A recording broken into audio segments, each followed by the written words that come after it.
ओम शांति। ओम शांति। ओम शांति। 9/12/23 प्रातः मुरली। ओम शांति। बाप दादा मधुबन। मीठे बच्चे, एक बाप के साथ सच्ची मोहब्बत हो तो बाप तुम्हें अपने साथ घर ले जाएंगे, सब पापों से मुक्त कर देंगे, स्वर्ग का मालिक बना देंगे। प्रश्न है, अपने आप को खुशी में रखने के लिए कौन सी मुख्य धारणा चाहिए? उत्तर है, खुशी में तभी रह सकते जब अपने आप से रूह रिहान करना आता हो। किसी भी चीज में आसक्ति न हो। 2 रोटी पेट को मिले बस, ऐसी अनासक्त वृत्ति की धारणा हो तब हर्षित रहेंगे। ज्ञान का मनन कर स्वयं को हर्षित रखो। तुम कर्म योगी हो, कर्म करते, घर का काम करते, खाना आदि खाते भी बाप को याद करो। स्वदर्शन चक्र बुद्धि में घूमता रहे तो बहुत खुशी रहेगी। गीत है, न वह हमसे जुदा होंगे ना हम उनसे जुदा होंगे। ओम शांति। मीठे मीठे बच्चों ने गीत सुना। यह है बच्चों की व आत्माओं की अपने परम पिता परमात्मा के साथ रूह रिहान मोहब्बत। यह रूहानी मोहब्बत सिर्फ तुम ब्राह्मण बच्चों की ही होती है।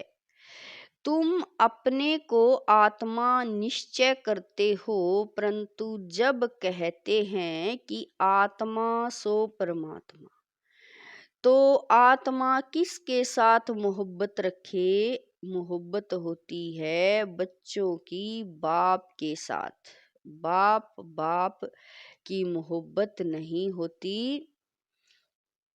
अभी तुम समझते हो, हम आत्माएं अपने पिता परमात्मा के साथ मोहब्बत जोड़ रही हैं।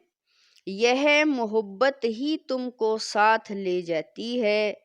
तुम रूहानी मोहब्बत बाप के साथ रखते हो तो तकलीफ भी सहन करनी पड़ती है। सारी दुनिया घर के भांति आदि सब दुश्मन बन जाते हैं। बच्चों को समझाया है कि पतित पावनी गंगा नहीं है। मनुष्य पावन होने के कारण से गंगा व जमुना के तट पर हरिद्वार काशी में जाकर बैठते हैं। मुख्य स्थान यह 2 हैं। कहते हैं, हे पतित पावनी गंगा। अब वह गंगा तो सुनती ही नहीं, सुनने वाला एक पतित पावन बाप ही है। अभी तुम उस बाप के साथ सम्मुख बैठे हो। बाप बतला रहे हैं, तुम पावन कैसे बनोगे?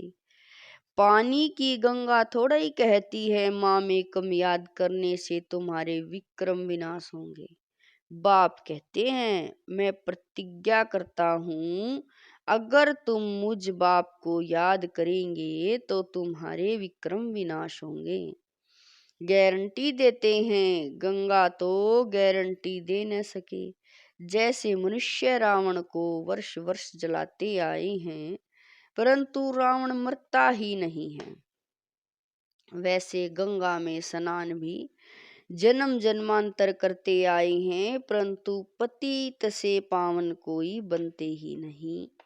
फिर स्नान करने जाते रहते हैं। एक बार पावन बने तो फिर क्यों जाते हैं स्नान करने?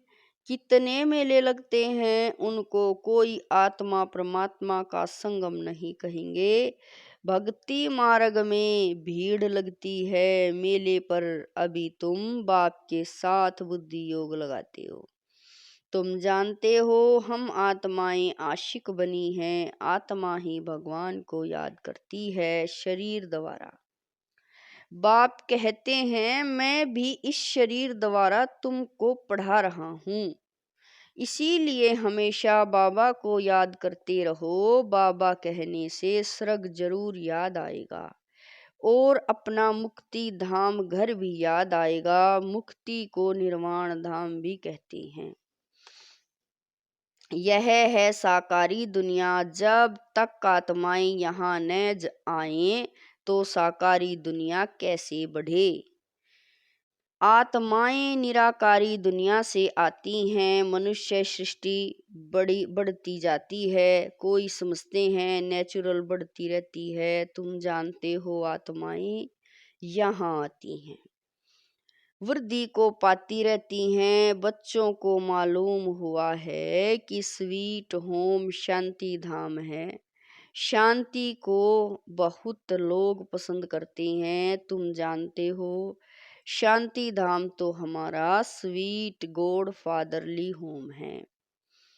भारतवासी विलायत से लौटते हैं तो कहते हैं हम अपने स्वीट होम भारत में जाते हैं, जहाँ जन्म लेते हैं वह देश प्यारा लगता है। कहते हैं हमको स्वीट होम भारत में ले चलो। अच्छा समझो मर जाते हैं, आत्मा तो चली गई, फिर शरीर का यहाँ ले आकर खत्म करते हैं।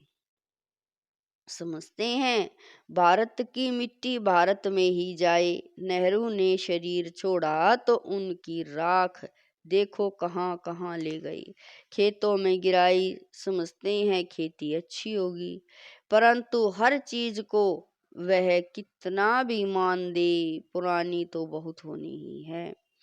कितनी तकलीफ सहन कर रहे हैं, बाप का पता नहीं है। तुम बाप को जानकर बाप से वर्षा ले रहे हो तो दिल होती है मित्र संबंधियों आदि को भी स्वर्गवासी बनाए। किसी को तुम कहो स्वर्गवासी बनो तो कहेंगे तुम मारने चाहते हो क्या। तुम बच्चे जानते हो श्रीमत पर हम श्रेष्ठ स्वर्गवासी बन रहे हैं। देही अभिमानी बनने में बड़ी मेहनत लगती है, घड़ी घड़ी देह अभिमान में आकर बाप को भूल जाते हैं। अभी तुम सम्मुख बैठे हो, जानते हो हम अपने परम पिता परमात्मा पास आए हैं। बाबा कहते हैं आगे कभी मिले थे तो झट कहते हैं। बाबा कह रहे हैं आगे कभी मिले थे तो झट कहते हैं। हाँ बाबा 5000 वर्ष पहले यह तुम्हारा गुप्ताक्षर है और कोई कॉपी कर न सके। भले श्री कृष्ण का वेश धारण कर लेते हैं, कहते हैं हम आए हैं स्वर्ग की स्थापना करने, परंतु यह बात कि 5000 वर्ष पहले भी स्वर्ग स्थापन किया था यह कह न सके। तुम ही कहते हो बाबा 5000 वर्ष पहले हम आपसे वर्षा लेने आए थे, आपने राजयोग सिखाया था। यह आत्मा कहती है इस शरीर द्वारा अपने को आत्मा निश्चय कर और बाप को याद करो। इसमें सर्वव्यापी की तो बात ही नहीं। यह भी नहीं समझते हैं कि ब्रह्मा जरूर साकार में होना चाहिए, जिस द्वारा परम पिता परमात्मा सृष्टि रचते हैं। पतित पावन बाप आकर सो देवी देवता पावन बनाते हैं। बाप ही स्वर्ग का रचेता है तो जरूर स्वर्ग में मनुष्य चाहिए। बाबा आकर तुम्हें स्वर्ग का द्वार बताते हैं, तुम कोशिश करते हो हम नरकवासी को स्वर्गवासी बनाएं। कोई बड़े आदमी को सीधा कहो तुम पतित नरकवासी हो तो कितना बिगड़ पड़ेंगे। अभी तुम जानते हो हम नरक से निकल स्वर्ग में जा रहे हैं। अभी हम संगम वासी हैं, हम आत्माएं अब जा रही हैं इस शरीर को छोड़ बाबा के साथ बाबा के घर। यह है तुम्हारी रूहानी यात्रा, बाबा की याद में रहना है। समझते हो यह शरीर जहाँ तक रहेगा वहाँ तक यात्रा चालू है। कर्म भी तो करना है, भले खाओ पियो खाना पकाओ जितना समय मिले।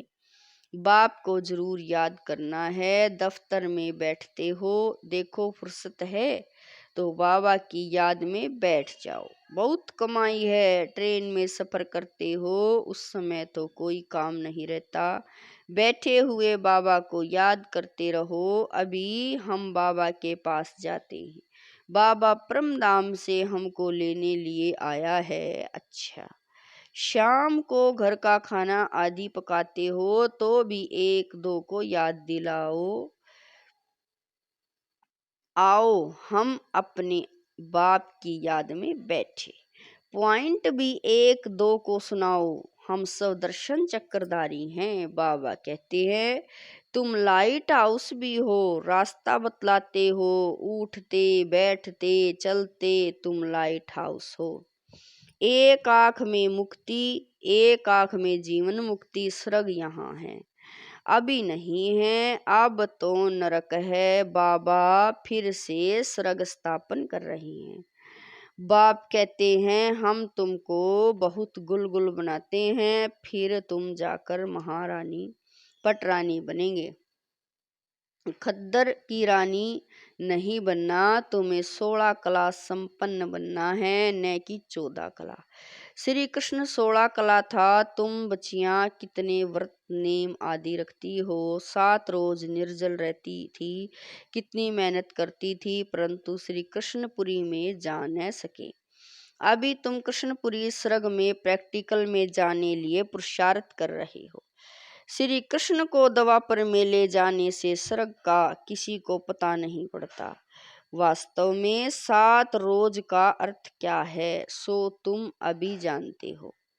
सिवाय बाप के और कोई को याद नहीं करना है, बाकी निर्जल आदि की कोई बात नहीं। बाबा को याद करने से तुम बाबा के पास चले जाएंगे, बाप फिर स्वर्ग में भेज देंगे। व्रत नेम रख तुम कितने दिन भूखे मरते हो, जन्म बाई जन्म कितनी मेहनत करते हो, प्राप्ति कुछ भी नहीं हुई है। अभी तुमको उनसे छुड़ाए सतगति मार्ग में ले जाते हैं। तुम कहते हो बाबा कल पहले भी आपसे मिले थे स्वर्ग का वर्षा लेने। बाप कहते हैं सब हिसाब किताब पूछो, बाबा राय देते रहेंगे, भले तुम अपना धंधा धोरी आदि करते रहो, फिर भी बाबा राय देते रहेंगे। देखेंगे यह बहुत धंधे में घुस पड़े हैं तो राय देंगे, क्यों इतना माथा मारते हो, कितना समय तुम जिएंगे, पेट तो 1-2 रोटी मांगता है, उनसे गरीब भी चलते तो साहूकार भी चलते हैं। साहूकार लोग अच्छी रीति खाते हैं फिर रोगी भी बनते हैं। भील लोग देखो कितने मजबूत रहते हैं और खाते क्यों, बाबा कह रहे हैं और खाते क्या हैं, कितना काम करते हैं, अपनी कुटिया में वह खुश रहते हैं। तो इस समय तुम्हें और सब आशाएं छोड़ देनी चाहिए।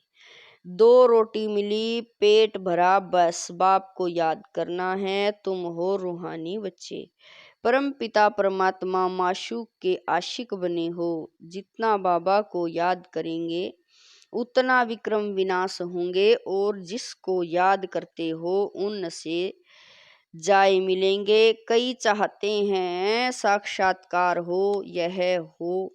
बाबा कहते हैं घर बैठे भी तुमको हो सकता है। शिव बाबा को याद करने से तुमको वैकुंठ किसका साक्षात्कार होगा। बाबा कह रहे हैं कि तुमको वैकुंठ का साक्षात्कार होगा, श्री कृष्णपुरी देखेंगे। यहाँ तो बाबा तुमको वैकुंठ का मालिक बना देते हैं। सिर्फ साक्षात्कार की बात नहीं, मेरे को याद करो क्योंकि मैं आया हूँ तुमको ले जाने। शिव बाबा को याद करना है, वही श्री कृष्णपुरी का मालिक बनाने वाला है। श्री कृष्ण तो नहीं बनाएंगे। शिव बाबा को याद करने से तुमको वैकुंठ की बादशाही मिलती है। अब वह परम धाम से आया हुआ है, जरूर आए हैं, तब तो मंदिर यादगार बना है ना। शिव का मंदिर है, शिव जयंती भी मनाते हैं, ना, परंतु वह भारत में कैसे आए यह किसी को पता नहीं।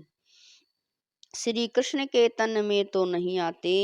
श्री कृष्ण होता ही है सतयुग में शिव का बड़ा भारी मंदिर है। श्री कृष्ण का इतना बड़ा नहीं है। सोमनाथ का मंदिर कितना बड़ा है। श्री कृष्ण के मंदिर में राधे कृष्ण को बहुत गहने दिखाते हैं। शिव के मंदिर में कभी गहने नहीं देखेंगे। अब वह शिव बाबा तो बड़े महलों में रहता नहीं, रहता है श्री कृष्ण। बाबा कहते हैं मैं महलों में रहता ही नहीं हूँ, परंतु भक्ति मार्ग में कितना बड़ा आलीशान हीरे जवाहरों का मंदिर बनाया है, जिनको शिव बाबा द्वारा स्वर्ग का वर्षा मिला है। उन्हों के ने बाबा करें उन्होंने उनका मंदिर इतना ऊंच बनाया है, यादगार के लिए कितना बड़ा मंदिर बनाया है, तो वह खुद कितने न साहूकार होंगे। मंदिर बहुत अच्छा बनाते हैं। बॉम्बे में बाबुरी नाथ में शिव का मंदिर है। लक्ष्मी नारायण का माधव बाग में है। बाप कहते हैं हम तुमको स्वर्ग का मालिक बनाते हैं, तो भक्ति मार्ग में तुम कितना भारी मंदिर बनाते हो, और कभी देखो कैसे झोपड़ी में बैठा हूँ। तुम्हारा भी नाम वाला होना चाहिए। तुम जानते हो हमारा फिर मंदिर बनेगा। हमारे बाप शिव के भी बहुत मंदिर हैं। कमाल है, जिन्होंने सोमनाथ का मंदिर बनाया था वो कितने धनवान होंगे। अभी तो कितना गुप्त है, कोई को पता नहीं। तुम जान गए हो, फिर कैसे शिव बाबा का मंदिर बनाना पड़ेगा। भक्ति मार्ग में आएंगे मम्मा बाबा जो पहले नंबर में पूज्य बनते हैं, वैकुंठ के मालिक बनते हैं।